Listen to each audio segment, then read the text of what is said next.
Today, we will talk about 3D medical projects and how to upload data, including supported file formats and their specific requirements. To start, create a 3D medical project type. Nexus currently supports two primary types for 3D medical projects, Nifty and DICOM. You can select the region localization if preferred, then click Next to create a project. After creating the project, let's upload some data. Click on the Dataset tab on the left bar, then go to the Upload Assets tab to start uploading. Note that there are some requirements, such as a limit of 1 GB per file for each file format.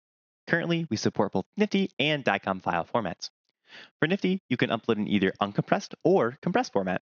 For example, click on the rectangular area and select our sample Nifty file and upload. Click Next and wait for a while. You can minimize this window and have the upload continue in the background.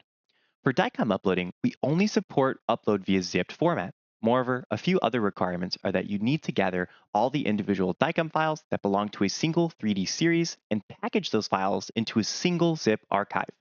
One important thing to note is that the zip file must not contain any folders or subdirectories. All your DICOM files must be located directly in the root of the zip archive. Also, please note that all DICOM files within a single zip archive must belong to the same study and the same series. Similarly, select and upload the file. For more details about supporting format, dimensions, and other criteria, please refer to our documentation for more details. After a while, you'll get a notification and check the status of your file upload. You can view the uploaded files in the View Asset tab to check. Next, if your radiologist has saved contours or masks elsewhere, we can import them after uploading your files. To do so, click Upload Annotation. Let's try the Nifty ones first. Select the file and upload. Wait and let it run in the background to process. After that, we can upload the DICOM format. Select the DICOM RT structure set. Note that we provide a format guide for Nifty label maps and the DICOM RT structure set below to help you successfully upload your label files. Then select the annotation file we prepared and click Upload.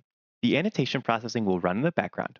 After it's done, we can find the annotations that have been uploaded under the View Asset tab now, and then we can take the next step to our annotator.